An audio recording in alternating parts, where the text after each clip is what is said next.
নমস্কার বন্ধুরা, আজকে আমি তোমাদের সাথে একটা মাছের রেসিপি শেয়ার করব। দেখেই বুঝতে পারছো যে এটা সরপুঁটি মাছ। হ্যাঁ, আমি সরপুঁটি মাছের রেসিপি শেয়ার করব। বাড়িতে বড়ি এনেছিল, তো বড়ি দিয়ে সরপুঁটি মাছটা রান্না করে নিয়েছিলাম।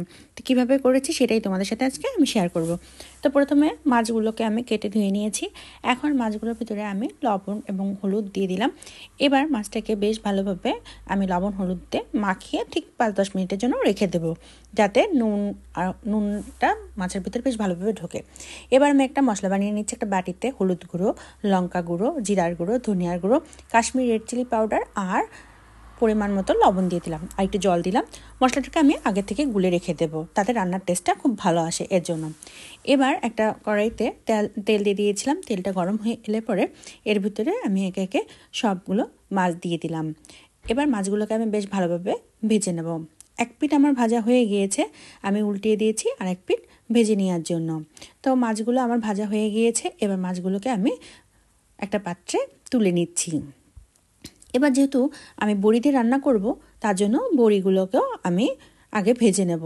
তার জন্য ওই মাছ ভাজার ওই তেলেই আমি বড়িগুলো দিয়ে বেশ লাল লাল করে ভেজে তুলে নিলাম। এবার যে তেলটা আছে এই তেলেই আমি রান্নাটা কমপ্লিট করে নেব। এই তেলের ভিতরে আমি দিয়ে দেব কালো জিরা ফোড়ন আর আলুটা দিয়ে দেব। আলুটা দিয়ে বেশ ভালোভাবে আলুগুলোকে আমি একটু ভাজা ভাজা করে নেব। দেখো, আলুটা বেশ লাল লাল করে ভাজা হয়ে গেছে। এখন এই পর্যায়ে আমি আগে থেকে যে মশলার পেস্টটা রেডি করে রেখেছিলাম, গুঁড়ো মশলার পেস্টটা, সেই মশলাটাই এর ভিতরে দিয়ে দিলাম। এবার ভালো করে আমি মশলাটাকে কষাতে থাকবো।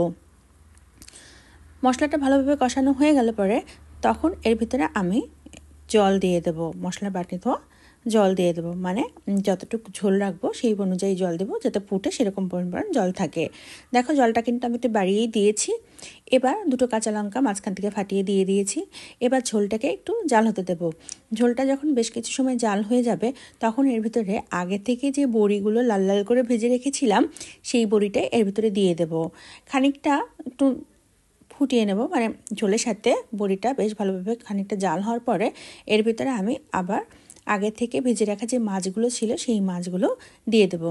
মাছগুলো দিয়ে বেশ ভালোভাবে একটু উল্টিয়ে পাল্টিয়ে দিলাম ঝোলের ভিতরে। এবার একটু ঢাকনা দিয়ে দেবো, যাতে বড়িগুলো ভালোভাবে সিদ্ধ হয়ে যায় এবং মাছটাও ভালোভাবে সিদ্ধ হয়ে যায়, মাছের ভিতরে যাতে তেল মশলা সব ভালোভাবে ঝোঁকে এর জন্য। এবার ঢাকনাটাকে খুলে আবারও বেশ ভালোভাবে একটু নাড়াচাড়া করে নিলাম সব কিছু, আর দেখে নিলাম যে বড়িগুলো সিদ্ধ হয়েছে কিনা। দেখো, বড়িগুলো কিন্তু অনেকটাই সিদ্ধ হয়ে গেছে, একদম বেশ, মানে বড়িগুলো সিদ্ধ হয়ে বেশ ফাটা ফাটা মতো দেখা যাচ্ছে। এজন্য আমি এখন প্রায় নামিয়ে নেবো, মানে হয়ে গিয়েছে, নামিয়ে নেবো। তার একদম একটু ধনেপাতা কুচি আমি দিয়ে দিলাম। এবার আরেকটু আমি নাড়াচাড়া করে নিলাম। এবার আমি জাস্ট 1 মিনিটের মতো একটু চুলার উপরে রেখে দেব। এই পর্যায়ে আমি চুলাটা কিন্তু অফ করে দিয়েছি 1 মিনিট মতো, মানে চুলার যে তাপটা আছে সেই তাপেই থাকবে। এরপর আমি নামিয়ে পরিবেশন করে নেব। দেখো, রঙটা কিন্তু বেশ ভালো এসছে। তা আমার রেসিপিগুলো ভালো লাগলে অনুরোধ রইল আমার চ্যানেলটিকে সাবস্ক্রাইব করার জন্য, আর ফেসবুক থেকে দেখলে আমার পেজটিকে ফলো দেওয়ার অনুরোধ রইল।